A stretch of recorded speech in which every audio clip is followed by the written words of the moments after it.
안녕하십니까. 이어서 이번에는 3번 문제를 보도록 하겠습니다. 자, 3번 문제는 Professional Responsibility, 굉장히 자주 나오는 과목이죠. 이번에는 이 자료로 한번 얼마나 PR 과목이 많이 나왔는지에 대해서 살펴보실 텐데요. 이 자료는 스마트 밥프랩이라는 이제 미국 현지 튜터링 프로그램 중에서 무료로 릴리즈되는 자료에서 통계적인 부분을 함께 보면서 설명을 드리려고 좀 가져와 봤습니다.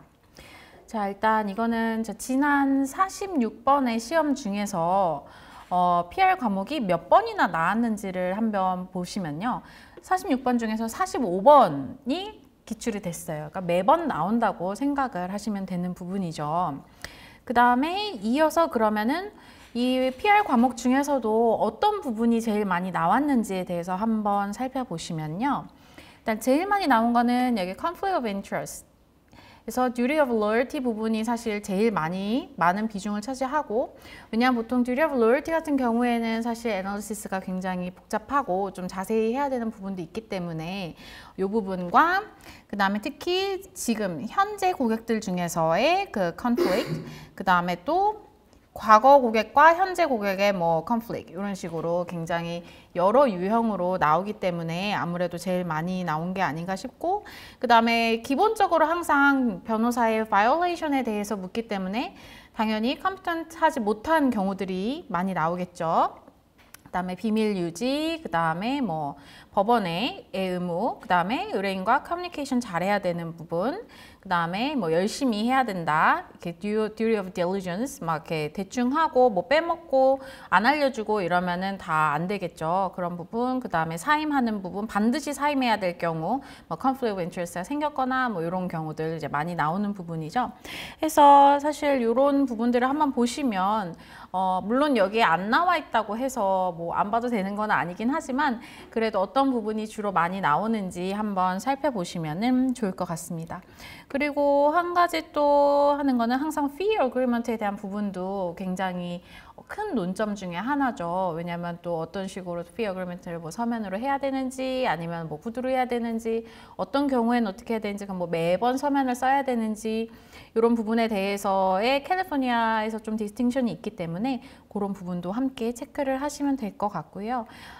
넘어가시면은 lawyer client relationship의 범위, 예를 들어서 의뢰인이 소송 기술적인 부분, 전략적인 부분에 이렇게 요구할 경우, 이런 경우가 있을 수 있겠고, 그 다음에 perjury도 이번에 저희 문항에서 나오는 부분이죠. 그래서 이 부분도 한번 같이 보실겠고요. 그러면은 일단 넘어가서 문제를 항상 먼저 저희는 보면서 시작을 하니까 문제부터 보시겠습니다. What ethical violations, if any, has Alice not committed with respect to 하고 A, B, C, D, E 이렇게 있는데, 일단 첫 번째 ethical violation이라고 보자마자 이 캘리포니아 and ABA 나오자마자 이거 PR 문제구나 라고 저희가 바로 알 수 있겠죠. 그리고 또 한 가지 조금 주의하실 부분은 여기서 어떤 ethical violation이 있냐고 물었기 때문에 여기서는 violation이 없다라고 하면은 이제 보통 좋은 점수를 받기는 어려우시고, 꼭 어떤 부분이 문제가 될지에 대해서 좀 쓰셔야 되고, 문제 없다 이런 결론은 사실 좀 추천드리지 않습니다. 웬만하면은 바이올레이션이 있는 부분들을 사실 내는 경우가 대다수이기 때문에 반드시 좀 위반 사항을 찾아내신다는 그런 이제 마음으로 문제를 보시면 좋을 것 같습니다. 그래서 보통 이게 attorney니까 또 A로 시작하는 앨리슨이라는 이름을 줬죠. 그 다음에 A번 보면은 request for season ticket to Davos game. 자, 시즌 티켓에 대한 부분. 그 다음에 B번은 payments to Wilfred. 근데 또 C번은 payment to Eileen. 자, 두 명한테 지금 돈을 줬어요. 그럼 보통 W는 witness 많이 나오고, Eileen, E로 시작하는 부분은 보통 expert witness 이렇게 되나라고 생각을 저희가 예상을 해볼 수 있죠.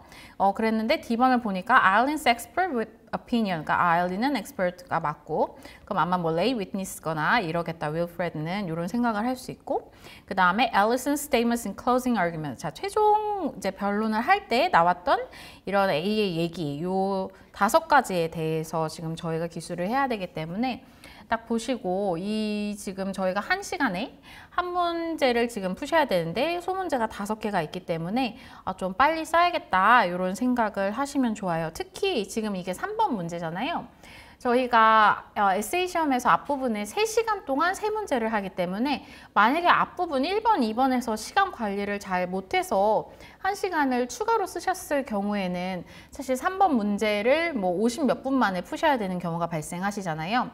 그래서 보통 이제 캘바에서 문제를 낼 때 항상 3번 문제, 5번 문제 이런 거에 좀 논점이 많고 좀 빨리 써야 되는 문항들을 많이 넣습니다. 그래서 그렇기 때문에 1번이나 2번에서 조금 내가 조금만 더 쓰면 잘 쓸 수 있을 것 같은데 라는 생각이 드셔도 항상 캘바 역시 그 생각을 하기 때문에 3번 문제는 보통 시간이 더 촉박한, 논점이 더 많은 그런 내용들을 한다는 점을 염두에 두시고 한번 문제를 보시도록 하겠습니다.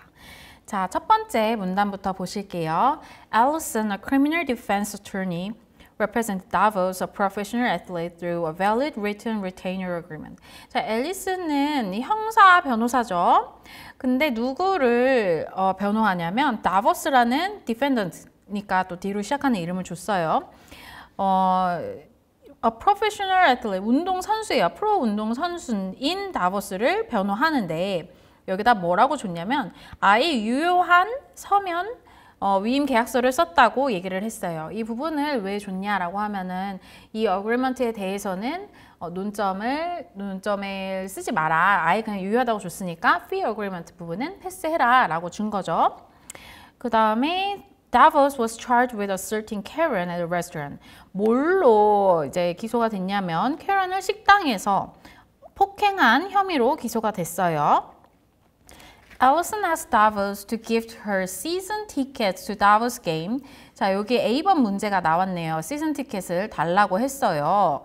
어떻게 하면 if she prevailed in the criminal case. 자, 내가 만약에 여기서 이기면, 이 형사 사건에서 이기면 그 너네 경기 시즌 티켓을 선물해 달라고 요청했어요. 라고 하면은 이제 저희가 바로 생각해야 될 게 첫 번째, gift. 의뢰인한테 기프트 달라고 solicitation of gift 할 수 있는지 부분에 대한 논점을 먼저 쓰셔야겠죠.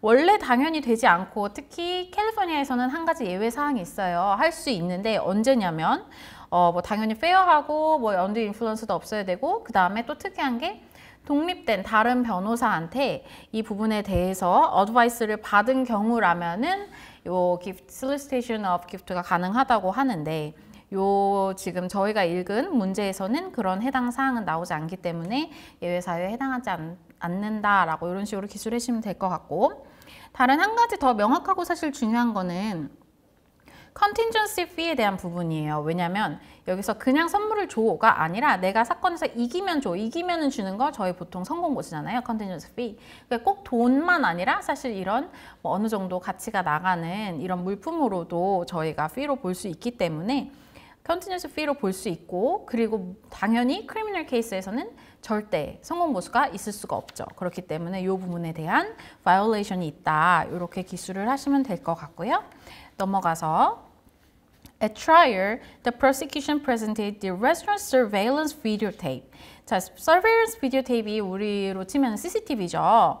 이거를 as evidence, 증거로 식당 CCTV를 제시를 했는데 이 에비던스가 어떤 걸 나타내냐면 which showed the assault along with the video surveillance expert who identified Davos in the video.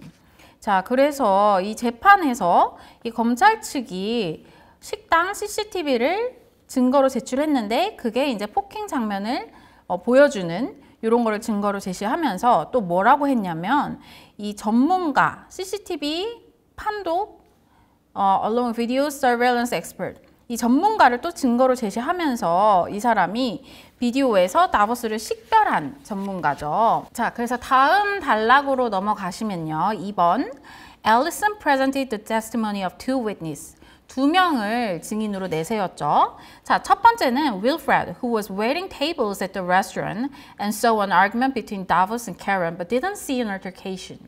자, 식당에서 있던 윌프레드는 다보스와 캐런 사이에 아규먼트가 있던, 그러니까 논쟁이 있다는 정도는 봤지만, 근데 이게 더 격해져서 뭔가 뭐 폭행이나 더 격한 다툼이 된 거는 보지 못한 witness죠. 그 다음에 두 번째는 Eileen, an experienced video technician who testified that in her opinion there was no assault based on the poor quality of the video.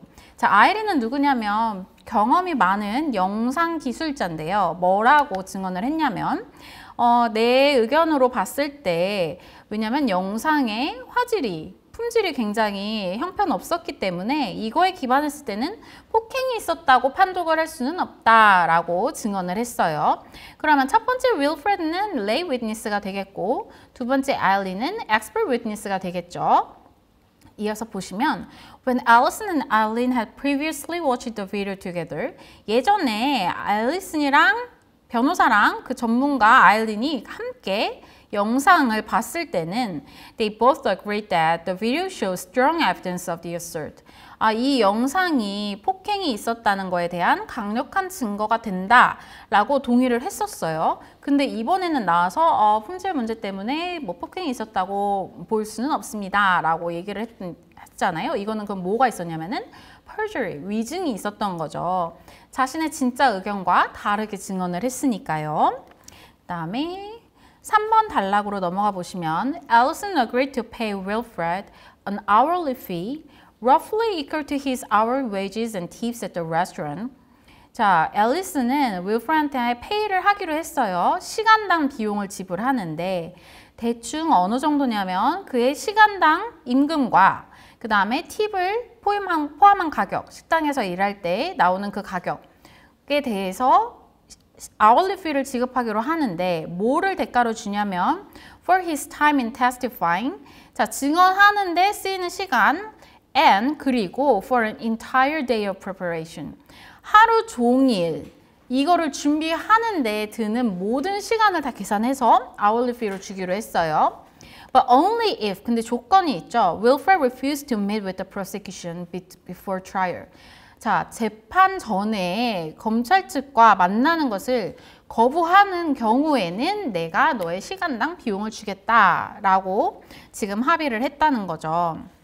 그러면 자, 이게 이제 B번 payments to Wilfred가 이제 요 부분이 되겠는데요. 시급과 팁을 합한 금액을 일단 먼저 reasonable한 비용으로 볼 수 있을지에 대한 논증이 있으셔야 될 거고요. 그 다음에 뭐 그 정도는 reasonable해 보이는데 예를 들어서 증언에 걸리는 시간만이 아니라 하루 종일 준비하는 거에 대해서 다 쳐준다고 했어요. 그러면은 이 부분이 과하지 않은지에 대한 애널리시스도 반드시 하셔야겠죠. 그래서 일단 그러면은 단락에 답안에 뭐 목차 자체는 뭐 payment to Wilfred 그냥 이렇게 잡으셔도 되고 아니면 payment to lay witness 이런 식으로 잡으셔도 되고 요거는 편하신 대로 하시면 되고요. ABA나 캘리포니아 모두 비용을 줄 수는 없지만 이제 실제로 지급한 실비 expense에 대해서는 어느 정도 보상을 해줄 수 있다라고 되어 있고 그렇다면은 이제 애널리시스를 하면서 hourly wage가 포함되는 건 적합한지 팁이 포함되는 건 적합한지 그 다음에 이제 하루 종일 준비한 시간을 다 치는 거는 적합한지 이런 부분에 대해서 논증을 하셔야겠죠. 하지만 제일 문제가 되는 부분은 설사 이 비용들이 다 reasonable 한다고 해도 조건을 걸었잖아요. 이 페이먼트를 하는데 이 재판 전에 상대 측과 만나면 안 된다라는 조건을 걸었다는 것은 당연히 바이올레이션 사항이 될 거고 그러면은 어떤 목차가 있냐면 fairness to opposing counsel 여기서는 prosecution이 되겠죠. 왜냐하면 이제 상당히 강력한 그리고 중요한 증인인데 접근을 막았다는 거에 대해서 분명히 바이올레이션이 인정이 될 것 같고요. 그 다음에 4번 단락으로 넘어가셔서 Once Eileen agreed to change her opinion and testified that there was no assault based on the quality of the video. 자, 일단 아이린이 동의를 해서 의견을 바꾸는데 동의를 해서 뭐라고 증언을 하기로 동의를 했냐면 이 비디오품 영상 품질 때문에 폭행이 있었다고는 볼 수 없습니다 라고 동의를 한 후 Allison agreed to pay Eileen $500 per hour for testifying at the trial. 자, 어떻게 동의를 했냐면 시간당 $500을 지급하기로 동의를 했어요. 자, 제가 맨 처음에도 말씀을 드렸지만 이렇게 500불이라는 숫자를 줬다는 거는 저희가 이 부분에 대해서 반드시 논증을 하셔야 된다는 뜻이 되겠죠. 그리고 답안을 작성하실 때도 그냥 뭐 $500라고 이렇게 글로 치시는 게 아니라 기호도 넣으시고 이 달러 표시도 넣으시고 숫자도 쓰시면서 그 그레이더가 이렇게 여러분의 답안지를 훑어 내려갈 때 아, 이 사람이 500불이라는 거에 대해서도 논증을 했구나 라는 부분이 반드시 눈에 띄게 표시를 해주셔야 되고요. 그러면 시간당 500불이 과연 이제 리즈너블한 비용인가에 대해서 논증을 하셔야겠죠. 일단 무엇보다 제일 첫 번째는 진술 내용에 따라서 돈을 지급하는 거는 당연히 바이올레이션이 있고요. 그 다음에 500불이라는 게 예를 들어서 이 사람이 정말 뭐 경험이 많고 뭐 숙련된 자고 아무도 이 영상을 뭐 어느 정도 수준으로 판독할 수 있는 사람이 없는 경우라면은 500불도 리즈너블하다고 볼 수 있겠지만 뭐 일반적으로 잠시 이 CCTV 장면 뭐 한 몇 분 정도를 보는 걸 가지고 이 정도 비용을 책정하는 거는 과하기 때문에 위반 사항이 있다. 이렇게도 쓰실 수 있고 이 부분 정도는 어떻게 하셔도 관계가 없으실 것 같고요. 근데 무엇보다 앨리슨이 여기서 더 잘못한 건 뭐냐면 perjury를 하는 거는 지금 opposing counsel에 대한 위반 사항이 있을 뿐만 아니라 fairness to the tribunal. 자, 재판부에 대해서도 지금 위반을 한 사실이 있기 때문에 왜냐면 지금 고의로 알면서 사실 이 증언이 사실이 아닌 걸 알면서 false evidence를 지금 제시를 하는 거잖아요. 그렇기 때문에 이 부분에 대해서는 violation이 있다라고 명확히 써주셔야 될 것 같고 한 가지 더 붙이자면 지금 앨리슨이 변호사인데 지금 미스컨덕트를 하고 있잖아요. 그럼 캘리포니아 같은 경우에는 예전에는 자기 자신의 미스컨덕트만 이제 바위원회에다가 보고를 하면 됐었는데 이제는 이제 최근에 몇 년 전에 이제 개정되면서 다른 변호사의 위법 행위가 있었다면 그걸 알게 되면은 그 부분에 대해서도 이제 보고를 해야 된다는 그런 디스팅션을 하나 더 추가해 주실 수 있을 것 같고 여기는 지금 자기 범죄를 보고했다는 말이 없죠. 그렇기 때문에 이 부분도 바이올레이션이 되겠다라고 써주시면 될 것 같고요. 다음으로 넘어가서 in her closing argument Ellison argued that the video showed that there was no assault and that in her opinion, after considering the evidence, Davos was not guilty. 자, 최종 변론 때 앨리슨이 뭐라고 했냐면 이 비디오가 뭘 보여주냐면 폭행이 없었다고 보여주고 그리고 중요한 거는 in her opinion, 자기 opinion을 얘기를 했어요. 이 모든 이 증거를 고려했을 때 다보스가 유죄가 아니라고 이게 자기의 의견이라고 자기 생각에는 그렇다고 얘기를 했죠. 그러면은 첫 번째 먼저 중요한 거는 fairness to opposing counsel and the court 둘 다를 위반했어요. 왜냐면 perjury인 거를 알면서 비디오상 어설트가 없었다고 얘기를 했기 때문에 false statement를 했죠. 그렇기 때문에 첫 번째 위반 사항이 될 거고 두 번째로는 giving personal opinion. 예를 들어서 변호사가 유죄냐 무죄냐에 대해서 자기 personal opinion을 말할 수는 없고 이거는 재판부나 아니면은 주리가 판독하는 대로 따라가는 부분이기 때문에 자기 개인적인 의견을 얘기한 부분에 있어서는 위반 사항이 있고요. 그 다음에 만약에 주리가 이 모든 증거를 본다면 뭐 무죄라는 것을 뭐 알 수 있을 것입니다. 라는 식으로는 얘기를 해도 되겠지만 제 생각에는 이렇습니다. 라고 개인 의견을 주장하는 거는 뭐 giving personal opinion을 한 부분에 있어서 violation이 있다. 이렇게 될 것 같습니다. 그래서 PR 문제의 3번 문제에 대해서는 여기까지 마치도록 하겠습니다. 감사합니다.